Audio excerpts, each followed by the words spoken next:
Senhor presidente, nós acompanhamos aqui ontem a derrubada de um veto presidencial, que está sendo conhecido como o veto das fake news, né? E para que não haja sombra de dúvida sobre o que eu vou falar aqui, eu vou ler o texto que foi vetado pelo presidente, que foi exatamente o parágrafo 3º do artigo 326A.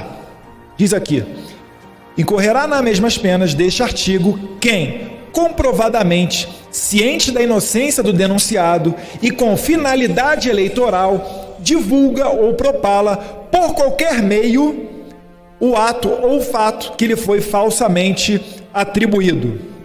Pena, reclusão de 2 a 8 anos e multa. Primeiro, senhor presidente, eu corroboro aqui os argumentos da AGU, que fundamentou esse veto, dizendo que faltou aqui proporcionalidade.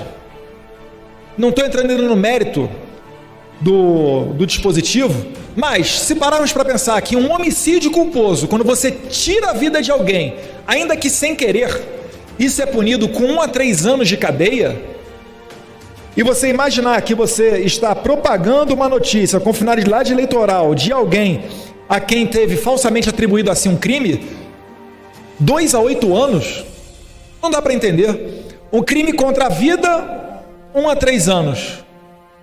Um crime contra a honra, 2 a 8. Então, para começar por aí, já é para botar o pé atrás. Indo mais adiante, isso daqui, a esquerda comemorou e está comemorando até agora, mesmo com a chapa Haddad tendo sido condenada por fake news. Repare, o petista foi condenado por propalar fake news, e essa lei aqui, eles comemoraram ontem a derrubada do veto, com apoio de outros candidatos, de outros deputados. Mas eles estavam comemorando, por quê? Porque eles têm muito bem aparelhado uma equipe de advogados que ninguém do lado conservador aqui tem. Eu vou dar nome aos bois. Sabe quem é que vai se dar mal com essa lei daqui? Vai ser Alan dos Santos, Bernardo Kister, o Luiz, Olavo de Carvalho, de repente família Bolsonaro. Porque eles não têm escrúpulos, eles não respeitam a liberdade de expressão e vão nos processar, ainda que venham a perder, apenas para ter o discurso, para dizer que nós estamos sendo processados por divulgar fake news, quando na verdade eles sabem que os fatos que nós divulgamos são verdadeiros. Para que as pessoas tenham noção ainda dessa desproporção. Goleiro Bruno foi solto após 6 anos de cumprimento de pena.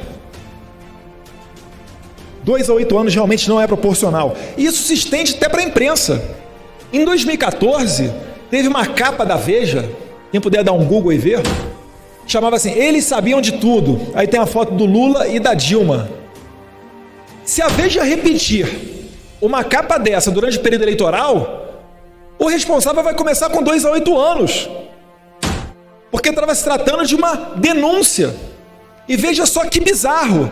Se o Lula vier a ser candidato, ainda que condenado em segunda instância, e alguém falar que ele é corrupto, que ele foi condenado por lavagem de capitais, ou seja lá o que for, o PT pode processar essa pessoa com base nessa lei aqui, porque ainda não foi transitado em julgado.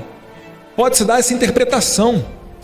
Eu não sei se as pessoas em casa estão conseguindo acompanhar o raciocínio, de ver como é que está em risco a liberdade de expressão com isso daqui. Isso é um absurdo.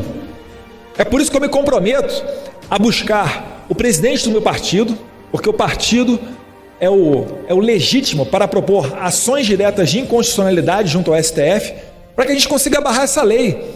Isso aqui vai amordaçar a liberdade de expressão. E repare, senhor presidente, está falando aqui um deputado que é constantemente vítima de fake news. Mas ainda assim eu prefiro que as pessoas tenham a liberdade para falar o que bem entenderem e depois, se for o caso, eu, a vítima, que os acione na justiça com base no crime contra a honra, do que amordaçar todo mundo, do que todo mundo ficar com a faca no pescoço, com medo de falar alguma coisa, por causa dessa lei aqui da fake news. E diga-se de passagem, o veto foi destacado por um deputado que não é de esquerda. Então, senhores, é chamar atenção para isso. Falta clareza, falta proporcionalidade. E no mais, eu acredito que o que tem que vigorar é o debate, são as informações. A gente não pode viver mais com uma censura velada, seja lá para quem for, seja para a direita ou para a esquerda. É isso que eu queria dizer, senhor presidente. Muito obrigado pela benevolência do minuto para a conclusão.